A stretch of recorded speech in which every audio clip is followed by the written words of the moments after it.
And here we are. We're on the last chapter of APUSH, and this will take us from George Bush up through 2020. So let's go ahead and finish up with chapter 30. So 1989 is, as you will remember, George Bush was elected in 88, takes office in 89. This was a time really when the globalization of the world was really kind of unprecedented. There was new technology, more trade than ever before, more production by countries that had not typically been large producers of goods, was really escalating. So what does that actually mean? What does that mean for the United States? And a global economy really isn't new. If you think back all the way to the colonial era, we talked about triangular trade. We talked about transatlantic trade throughout time. Imperialism is rooted in the global economy, but the difference here is that there are more participants in this trade, in this profit from global trade. There are new organizations, the WTO or the World Trade Organization. You can see all of these member countries that are there that look at the potential of having worldwide free trade. We talked about this back during the age of imperialism before the United States got involved with the idea of the open door policy, this expectation of free and open trade. That's something that is easier said than done because everybody's kind of looking out for their own prosperity, their own advantage in a trade relationship. So this is the organization, the World Trade Organization does exist, and they do try to work through some of those issues. What started to happen is you would see groups of regional economies, groups of countries that would form more or less a regional economy. And one of the earliest of those was the European Union. And these European nations came together and unified as one unit in terms of international trade. They created a common currency called the euro. So it made trade between those countries easier. And it also made them much more of a force against the power of the United States economically with this unified production. So you can see what the European Union was about, that you would treat the European Union as a single market for import and export into the European Union. So it would almost look like the 50 states of the United States unified together for international trade. This would be the European Union with all of those European nations that would together function as a unit for world trade. And they would also have that common currency. Then they were also kind of looking at this idea of military protection among themselves. So that kind of ties into the old ties with NATO. And then in terms of cooperation for crime, that was also something that was important.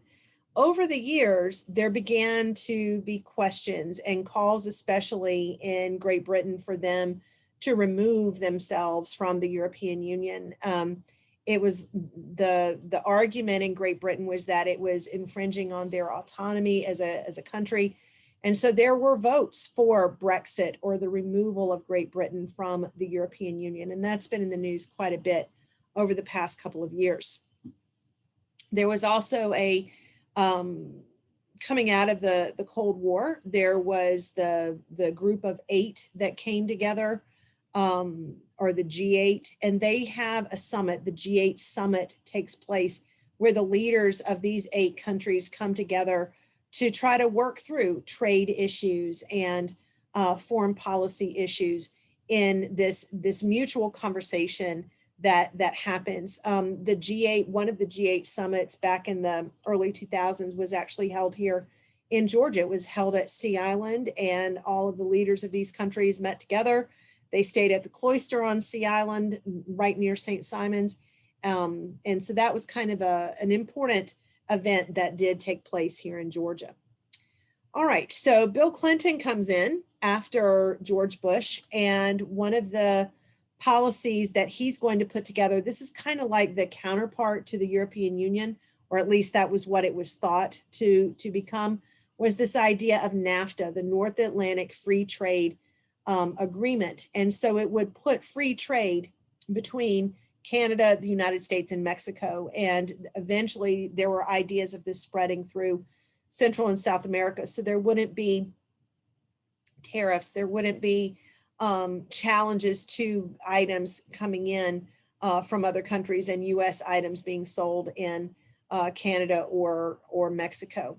So that actually opened up with this being the case, that American companies began to open factories in Mexico for production, because workers in Mexico would not be subject to a minimum wage here in the US in factories in the United States. So this is going to cause some issues there with exploitation of workers and taking factories and jobs from factories in the United States and moving those to other places. So it sounds good, but there were also some other issues that had to be worked out with that.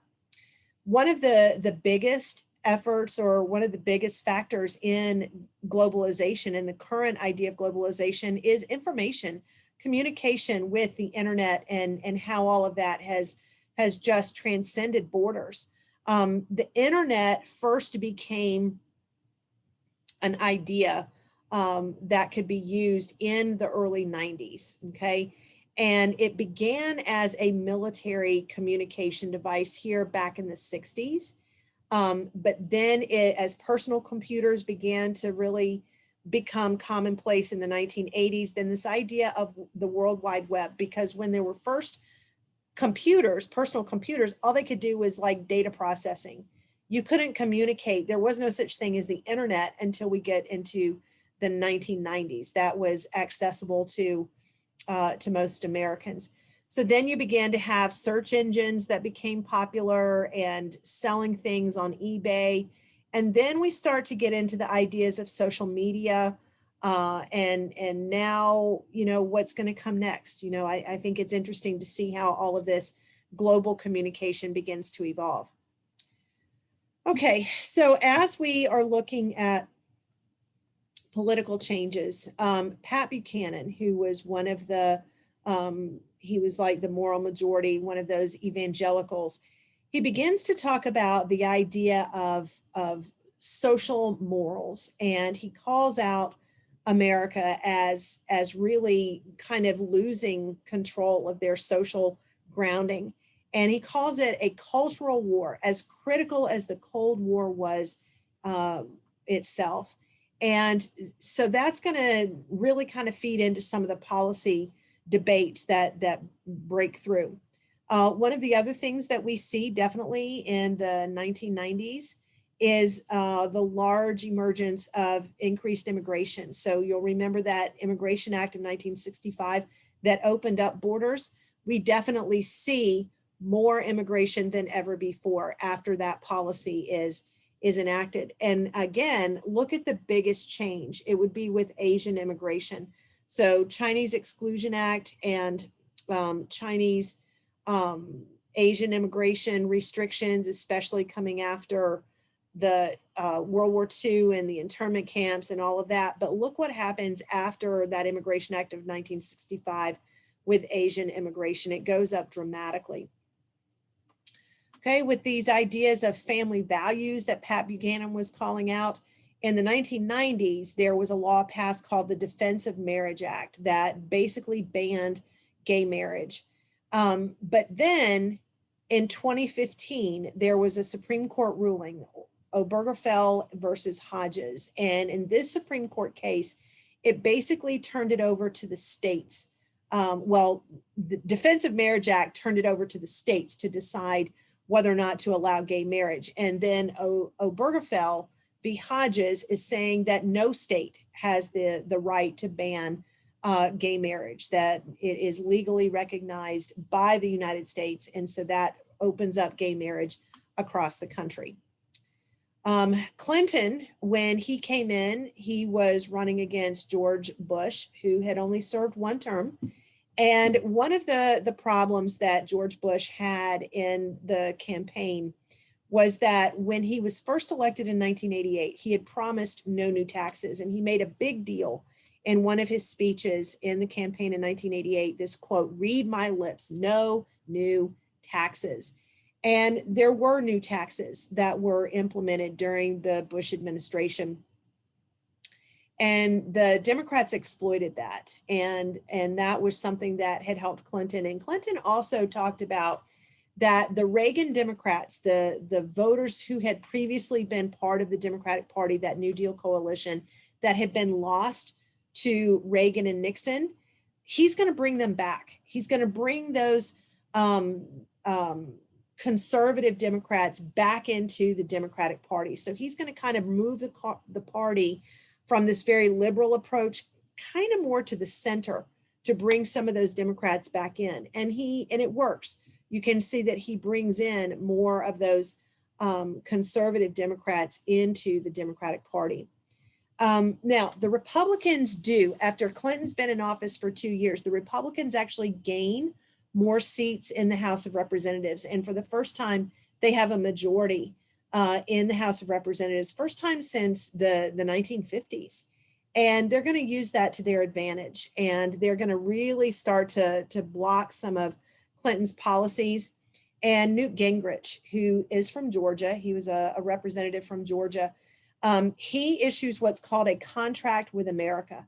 And it's going to really kind of swing things more in this conservative manner with tax cuts, really kind of tamping down on again, that idea of modern liberalism in the welfare state.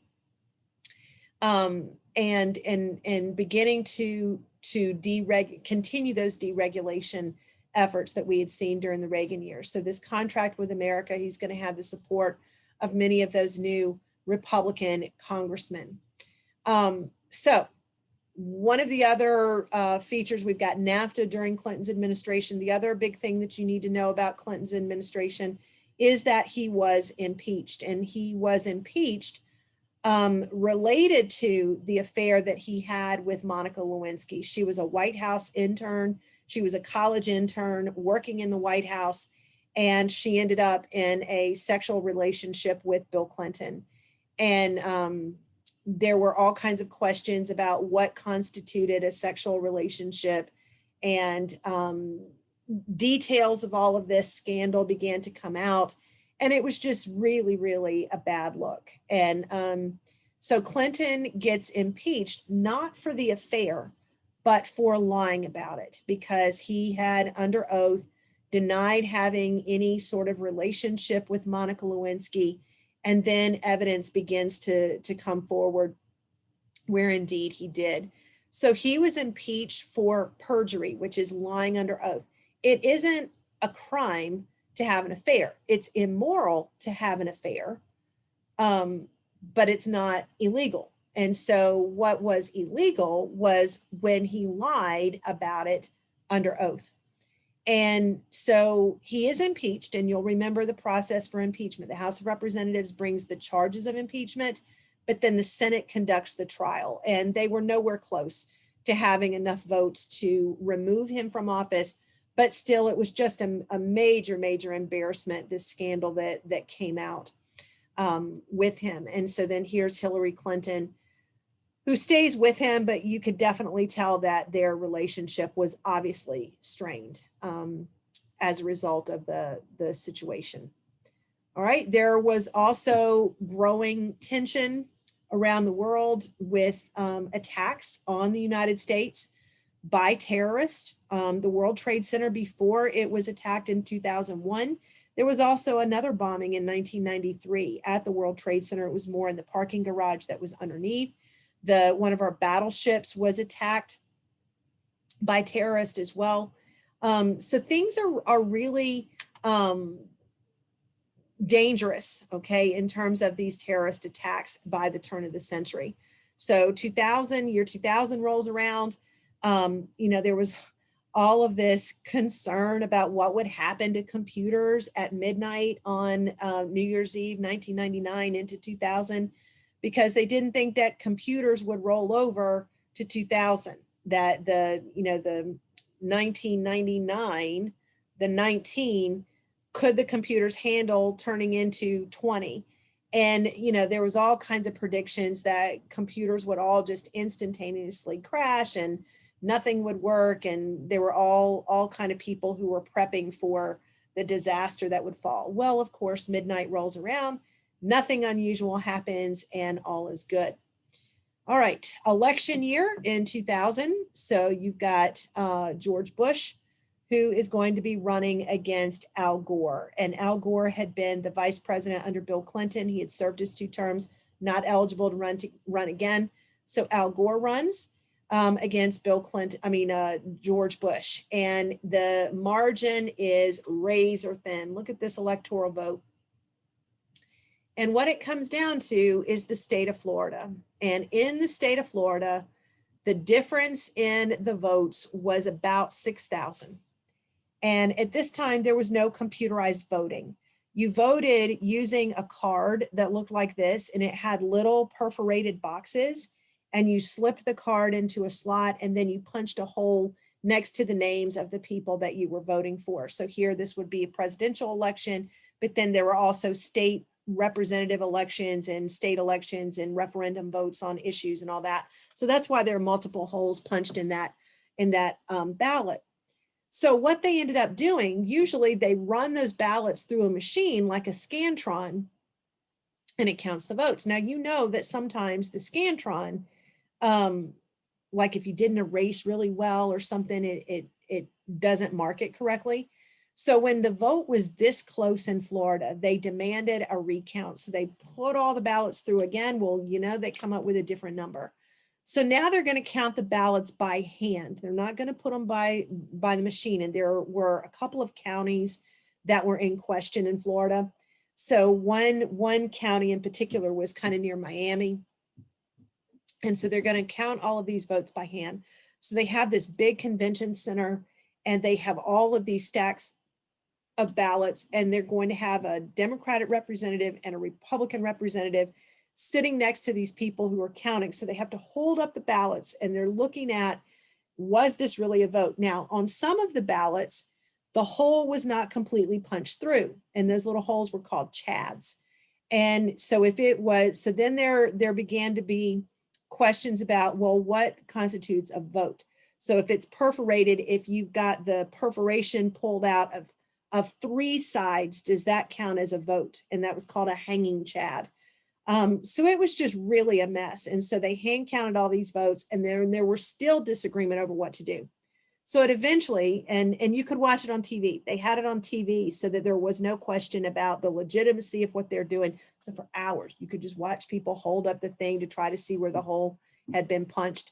So eventually it goes to the Supreme Court, George Bush versus Al Gore, to stop the recounts.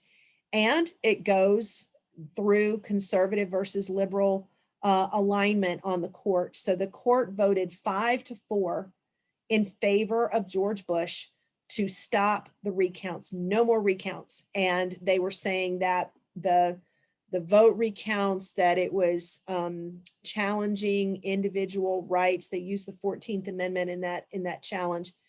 But it was interesting in the decision and the ruling that comes down, they have a stipulation that this ruling does not set precedent for future events related to this particular issue of vote counting. But after this, there were all kinds of calls to have computerized voting to eliminate those paper ballots that had caused such a problem. You can imagine how divided the nation was, because essentially the Supreme Court called the recounts off. So all of these Gore supporters said that it was unfair. Now, can you imagine in the last election that was already so very contentious if it had ended this way? So the country was more divided than ever. And George Bush takes office January of 2001. In September of 2001 is when the attacks on the World Trade Center, the attacks on the Pentagon, and the attack in Pennsylvania all took place at the same time. And instantly, all of that division was gone. People were no longer divided, Democrat versus Republican. They were absolutely united in patriotism over the attack that had happened here in the United States. And so this changes the world as we know it. There was no TSA screening. There was no bag check at a baseball game or a football game. There was no, when you went to the airport and you were meeting somebody, you went to the gate with them. You could sit there. There weren't restricted areas. So everything changed about security, about national defense. Everything changed on this day in September of 2001. So this is the damage to the Pentagon, which is how the building that houses our military and defense headquarters. And then you've got the World Trade Centers. They're representing kind of the heart of the economic center of the United States. So you can kind of see what they were doing here. They're hitting the military. They're hitting economic centers in the United States. And it's believed that the plane that went down in Pennsylvania was headed for either the Capitol or the White House to take down the political leadership in the United States. So it would be political, economic, and military targets.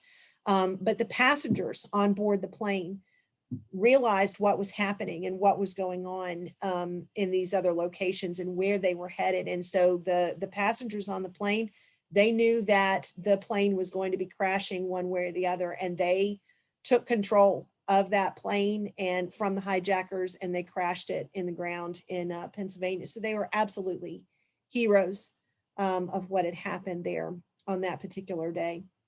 So here were the flight paths again.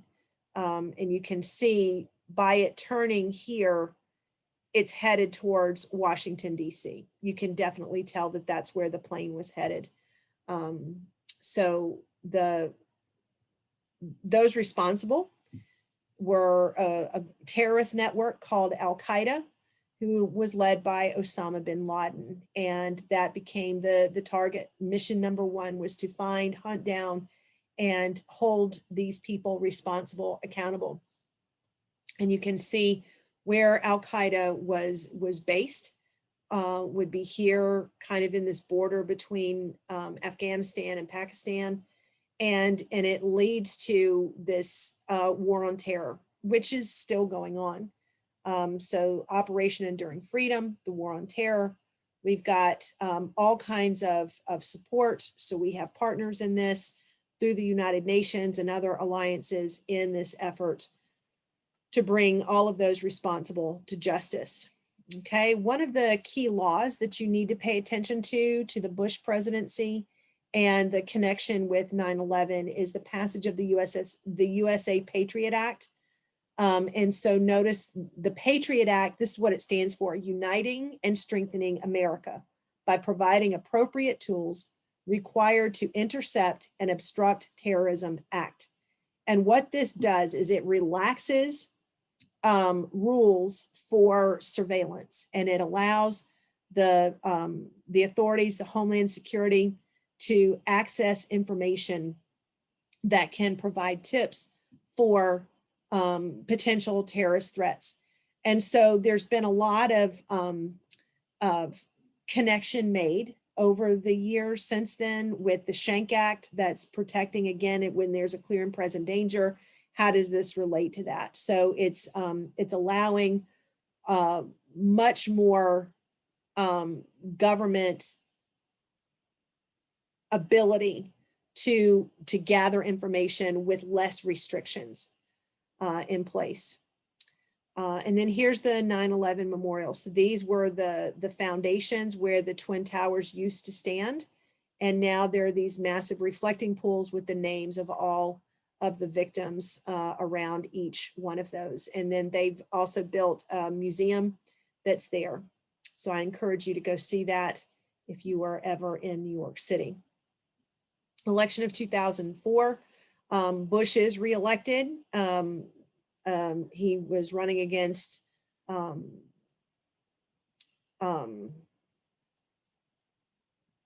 the Democratic candidate there, John Kerry, and he ends up winning the election. All right. In his second term, one of the big defining events was Hurricane Katrina. This was a hurricane. I mean, the damage was absolutely unbelievable. 1,200 people lost their lives in this hurricane, and it's mostly in and around New Orleans, Biloxi, Mississippi, that area. And then notice what it says here, the perimeter of the diaspora, Katrina diaspora. Diaspora means movement of people. And after the hurricane came through, there was so much damage that rebuilding really just wasn't possible, and people just had to start over again. And so they ended up relocating in a lot of areas. And Atlanta and the suburbs here were one of the destinations that a lot of people who were living on the coast, they just left and tried to start their lives over again. I remember where I was teaching at that time, we had a number of students, new students, who came to our school who had been living on the coast in at the time of Hurricane Katrina.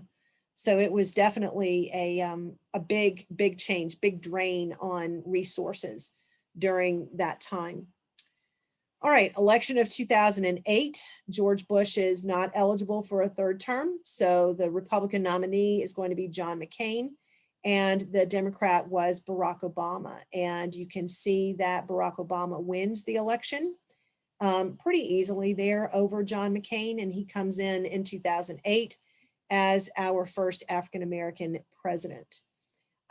So during Obama's presidency, now, again, when we get into these most recent presidents, it's a little too soon to be determining which topics are going to go into the history books and be the ones that are most talked about. This will probably be, these two events that I've got pictured here will probably be some of the main components of the Obama administration, the passage of the Affordable Care Act, which is health insurance that is opening up health insurance to more people.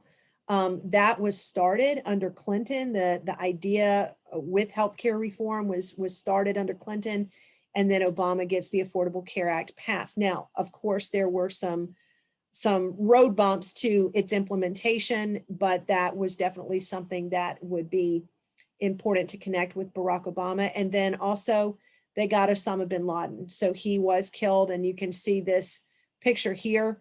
They're in the Situation Room in the White House where they know that they've got Osama bin Laden cornered, and the SEAL team is going in to eliminate him. And they're watching it on the screen as it's happening. And that was a huge success in that war on terror. You know, one of the problems that George Bush had was the expansion of the war on terror, where he went into Iraq to go after Saddam Hussein. And there were claims that he had these weapons of mass destruction, that he was harboring these terrorists. And that didn't really play out in the way that it had initially been presented. They did kill Saddam Hussein in the process of that part of the war on terror. But here, this is the bigger target, Osama bin Laden. And when they got him, that was really one of the big events in that war on terror. Okay, then in the election of 2016, we've got Donald Trump up against Hillary Clinton. He is definitely a political outsider, never has held office before. Hillary Clinton, of course, she was married to Bill Clinton, but then after his presidency, she went on to be a senator from New York. And, you know, they had originally lived in Arkansas. He was governor of Arkansas. That's where they lived when he first became president. But then after his presidency, they don't move back to Arkansas, they move to New York. And she becomes a senator from New York. And then she had also been Secretary of State under Barack Obama. So that's why she's in this picture here, because she was Secretary of State at that time. So Trump wins. He comes in as the president in 2016. So then here's my question. You know, we don't have anything in the history books yet about the Trump presidency. So what would be some things that we would need to include? Certainly the pandemic. There were definitely economic changes, new trade deals that were implemented. There were changes to the border, growth of Black Lives Matter movement. What else would we include with that Trump presidency? So I think, again, it's too early to tell how that's going to play out. But then certainly that election of 2020 is going to definitely be part of the history books. I think we could also certainly add over here the impeachment of Donald Trump, that he was impeached twice. So those are definitely some topics that should be included as well. Here in 2020, the election results again were very, very close, and it actually came down to the state of Georgia. And we know that there were recounts in multiple counties in Georgia and in some other states. But really Georgia was kind of the final one that really tipped the scales, and everything else will changed as the votes were eventually finalized in multiple states, gives the victory to Joe Biden. And so he's only been in office for a few months, but we'll see. So that's it. That is the story of the United States. So we are finished. We are finished with a push curriculum. So now it's just a matter of reviewing and getting ready for that AP exam that I know you're going to be so well prepared for. So I can't say until next time. So I'm going to have to say, just keep reading and go make history.